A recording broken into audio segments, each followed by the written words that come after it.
হামলা করবে? রাজ্য তো একটা তীব্র বিরক্ত হয়ে আছে, দুর্নীতি একের পর এক, গরু থেকে নিয়োগ। মানুষকে আমি হামলা করতে বলবো না, মানুষকে বলবো আমরা ভোটদার পরিবেশ করে দেবো, শুধু পদ্মে বোতাম টিপুন, পদ্মে বোতাম টিপুন। কংগ্রেস সিপিএম কিছু করতে পারবে না।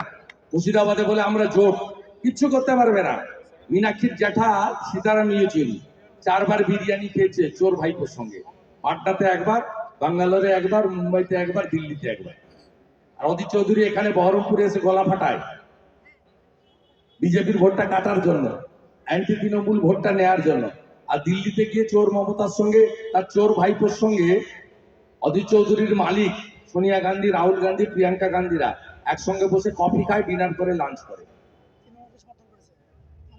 আর এই মহুয়া মৈত্রের মতো একটা রাষ্ট্র বিরোধী সাংসদ তাকে সমর্থন করে এই অধীর চৌধুরীরা। তাই বিকল্প বিজেপি, আমরা কথা দিচ্ছি কাউকে হামলা করতে হবে না। বিজেপি এই নীতিতে বিশ্বাস করে না। ছত্তিশগড়, রাজস্থান, মধ্যপ্রদেশে ভোট হয়েছে, আমরা জিতেছি, কার গায়ে হাত পড়েছে? একটা অভিযোগ।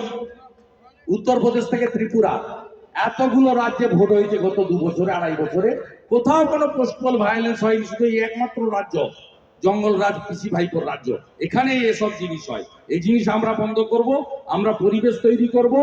আপনারা শুধু বিকাশবাদের পক্ষে পদ্মে ভোট দিন। আমরা আসবো, ভজনলাল শর্মার মতো 450 টাকার গ্যাস দেবো, শিবরাজ সিং চৌহানের মতো লাডলি বহিন দেবো, অন্নপূর্ণা যোজনায় মায়েদের 2000 করে টাকা। 1 বছরের মধ্যে রাজ্য সরকারের সমস্ত কর্মসংস্থানের ভ্যাকেন্সি ফিল আপ করবো, কেন্দ্রীয় হারে ডিএ দেবো, আর পরিযায়ী শ্রমিকদের বাড়ি ফিরিয়ে আনবো। আর সুশাসন প্রতিষ্ঠা হবে। আমাদের দুটো স্লোগান, সুরক্ষা এবং সুশাসন, এই দুটোই যদি কেউ দিতে পারে ভারতীয় জনতা পার্টি। এটা কি কেন্দ্রের বঞ্চনার জন্য? তৃণমূল বলছে কেন্দ্রের বঞ্চনার কারণে তারা ক্ষিপ্ত হয়ে এরকম করেছে। তাহলে রাজ্যে তো বিভিন্ন দুর্নীতি, মানুষ তো তাহলেও ক্ষিপ্ত হতে পারে, তখন কাদের উপর হামলা করবে সাধারণ মানুষ? আরে এসব কথা বলে কোনো লাভ নেই, সব কথা বলে লাভ নেই। প্রত্যেকটা লোক দেখেছে। আর শেখ শাহজাহানের উত্তরণও আপনারা দেখেছেন। আমি তো 3টে ট্রাস্টের কথা বললাম। 139 বিঘা জমি পাওয়ার অফ অ্যাটর্নি করে জোর করে হিন্দুদের কাছ থেকে নিয়েছে। এই গুন্ডাদের পরিণতি কি হয় আপনি দেখুন। কারা বলছে যে তৃণমূল দলটা আছে করাপ্টেড?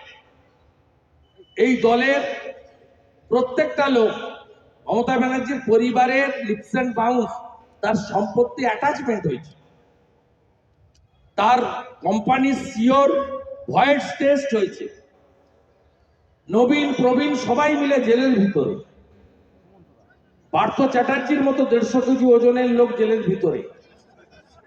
বীরভূমের তথাকথিত বাঘ মমতার সম্পদ কৃষ্ণমন্ডল তিহারে সকন্যা গড়াগড়ি যাচ্ছে। অপেক্ষা করতে হবে।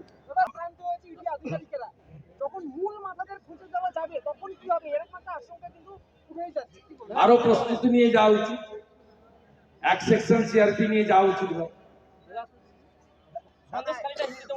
5 কোম্পানি নিয়ে যাওয়া উচিত। যে ভারত সরকার কাশ্মীরকে ঠিক করতে পারে, সেই ভারত সরকার এই ছোট ছোট পাতি মাফিয়াদেরও ঠিক করতে পারে। আজকের ঘটনায় পুনর্বার পশ্চিমবঙ্গে যে জঙ্গল রাজ চলছে, এটা গোটা ভারতবর্ষের সামনে উপবিষ্ট হলো।